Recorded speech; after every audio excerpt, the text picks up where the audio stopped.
Hey Physique Freaks, how's it going? Scott Tuzana, MetabolicMasterpiece.com. Got a killer back and bicep workout coming your way. Posting this 2 days after the workout, still feeling some DOMs in the upper and mid back.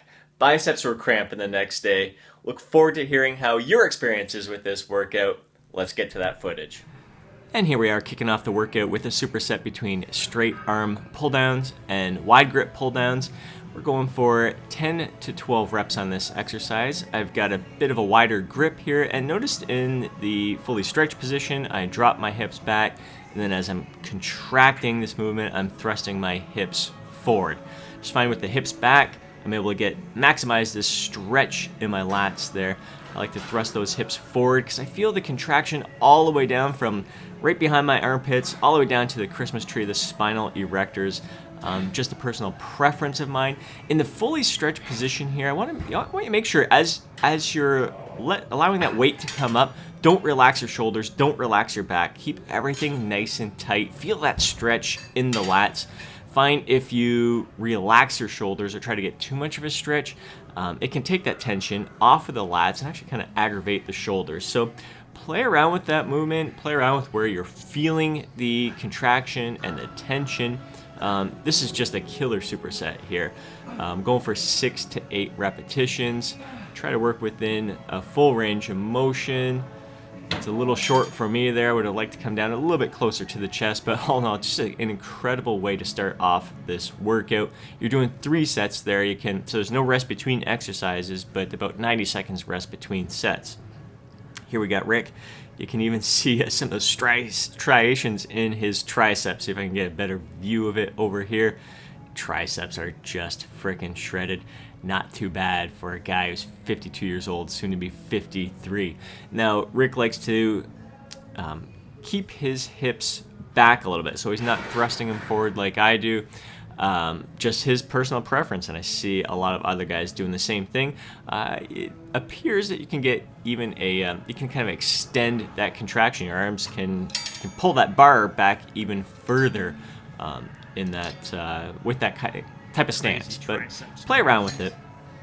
Yeah, I'm commenting with Rick, commenting to him. His triceps are just looking ridiculous. Now this is the beginning of our workout. Rick did some HIIT training right before the workout, so he's a bit of a sweaty mess here. It's hot in the gym today as well. I've been teasing him because I was late here today, and as I often am 10 minutes late for our workouts, and I do it for his own good so he can get a little bit extra cardio in there, stay ripped and lean. After 3 sets there, we're moving on to chin-ups with a neutral grip. We're going for 6 to 8 reps. If you can easily crank out 6 to 8 reps with your body weight, use one of these belts and add some weight. Make it a bit more challenging for yourself. Drive those elbows down, squeeze in those lats, try to keep those shoulders back. So 3 sets there, about 90 seconds rest between sets. We're going to finish off the back portion of this workout with some drop sets. Barbell row here, aiming for 8 to 10 repetitions. And this is, I'd say that first set was a little bit of a challenge for me. A little bit heavier than I probably should have gone. It felt really good. I just think my range was a little bit shorter than it should have been. But really at this point, I'm pretty freaking fried. So even here, my range isn't getting that much higher, getting a little bit closer to the stomach. As you'll see, as I'm fatiguing here, it's going to shorten, but I'm going to keep going there. It's just a serious, crazy freaking pump. Strip a 10 off each side here. Normally, Rick's recording here, so if he wasn't recording, he would strip off one side, I'd strip off the other side to keep the rest even shorter than it is right now. So you may have noticed here, as the weight's been getting lighter, I'm making it a little bit more challenging on myself, getting a little bit more parallel to the ground. Feels awesome. And it's a little bit of a different feel for me, to changing that angle, a little bit more upright to a little more parallel to the ground. Definitely changes the challenge in the exercise. Here we go, last set. So stripping the weight off, that's the only rest you're going to get between sets. Doing a total of 4 sets here. with each drop there, and then you're not going to repeat this again. That's when you see 4 sets, it's these 4 sets that I just did there with no rest between those sets. Then you're going to move on to the next exercise. And for biceps, we're doing a superset between incline dumbbell bicep curls where we're aiming for 8 to 10 reps, and then hammer curls where we're aiming for, I believe, 6 to 8 reps. Keeping the head back, shoulders back. This time around we're going with open palms. A lot of times I like to start with a neutral grip in the bottom and then supinate my wrists as I'm curling up.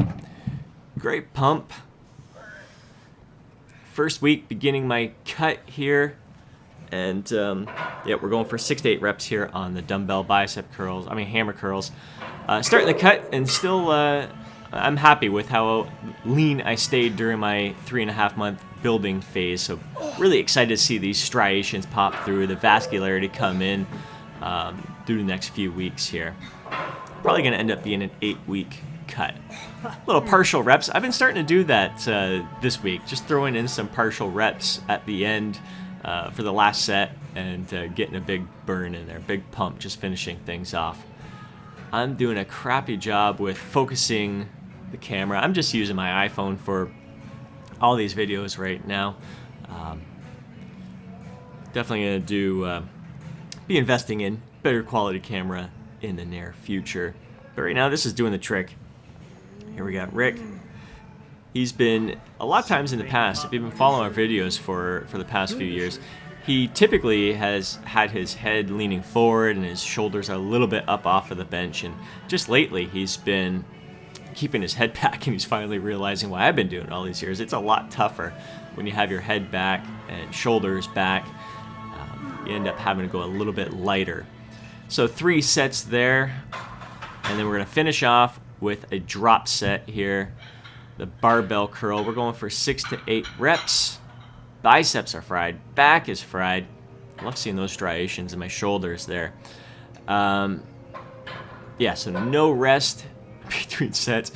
As I fatigue you here, my range just gets shot. I just can't even squeeze. If you ask me to bend my elbows anymore, I can't even do it. You ask me to shave my head after this workout, forget it. I'd be in big trouble. I think a lot of it has to do with muscle attachment.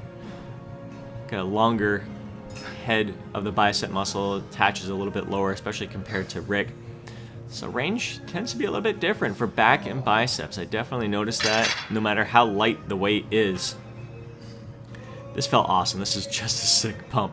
Had to give myself a couple seconds rest before grabbing the next weight. So just working ourselves up the weight, working up the rack here. Big, big, big pump. Absolutely loving this. This workout killed us. Definitely experienced some DOMs for 2 days after, even 3 days after.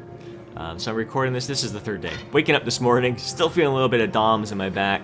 My biceps are cramping later on in the evening. Like Gabe in the background there, kicking some butt here. Another HK student starting his first year. Love watching this guy grow.